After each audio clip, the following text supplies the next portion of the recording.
Grinda est un opéra très très complet où chaque corps de métier est extrêmement important. Tout ça et donc effectivement la musique est une orchestration très très riche. Les chœurs ont une part aussi très très importante. Il y a énormément de personnages, de solistes. Ici dans cette production, le décor, enfin chaque art est vraiment extrêmement important et donc la danse aussi, qui est extrêmement célèbre de par la danse des heures, est quelque chose qu'on ne peut pas couper dans cet opéra parce que même si elle n'apporte rien à l'action, elle est tellement populaire que c'est incontournable. C'était quelque chose d'assez difficile pour moi à réaliser parce que tout le monde a la fameuse danse des heures en tête de Fantasia de Walt Disney. Donc effectivement, quand on a les hippopotames et les éléphants dans la tête, c'est très très difficile de se sortir de ça et d'imaginer quelque chose d'un peu sérieux, entre guillemets.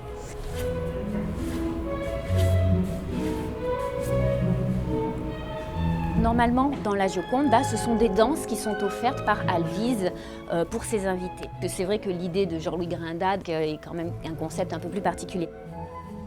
Le ballet est comme une fresque, comme une peinture qui s'anime. En fait, les danseurs sont d'abord complètement immobiles, comme des dieux et des déesses, des personnages mythologiques immobiles, et au fur et à mesure, ils s'animent et ils vont sortir du tableau pour danser. Les similitudes que j'ai gardées par rapport à Walt Disney, parce que en fait, c'est la fantaisie qu'on retrouve dans la musique. Après sortir de là, les danseurs sont sortis de leur peinture, donc ce sont donc des personnages qui dansent, qui s'amusent. Et c'est vrai que j'ai du mal à concevoir un ballet avec une succession de pas, tout simplement à la suite. J'ai besoin toujours qu'il y ait quelque chose d'un peu plus théâtral dans la danse.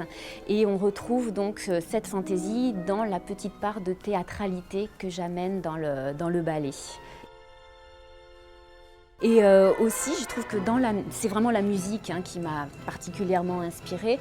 On a aussi, surtout à la fin de la danse des heures, quelque chose de très virtuose dans la musique. C'est comme une coda.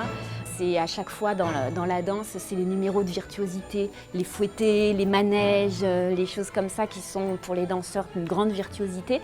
C'est même presque un French cancan à la fin. C'est quelque chose de très festif, un French cancan. Il y a quelque chose de toujours circulaire, comme les heures qui tournent. Il y a les heures de la nuit qu'on retrouve dans la danse des heures. Et ces heures de la nuit, j'en ai fait des danseuses somnambules.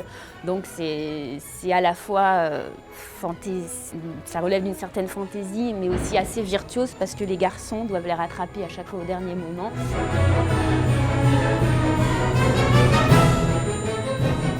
Tout commence par l'audition, donc on a sélectionné 14 danseurs, 7 filles, 7 garçons. Ensuite, on a eu 5 jours de répétition qu'avec les danseurs, dans un studio à part. Donc il y avait les choristes et les chanteurs d'un côté et les danseurs de l'autre. On répétait tous les matins pour construire le ballet. Là, aujourd'hui, c'est la première fois que les danseurs vont venir sur scène et c'est la première fois qu'ils vont être intégrés à l'action avec les autres, avec les chanteurs, avec les choristes. Et chaque fois, on rajoute quelque chose d'un peu plus. Aujourd'hui, c'est les danseurs qui viennent. Après, on rajoutera les costumes. Après, on a les décors, on a les accessoires jusqu'au spectacle final.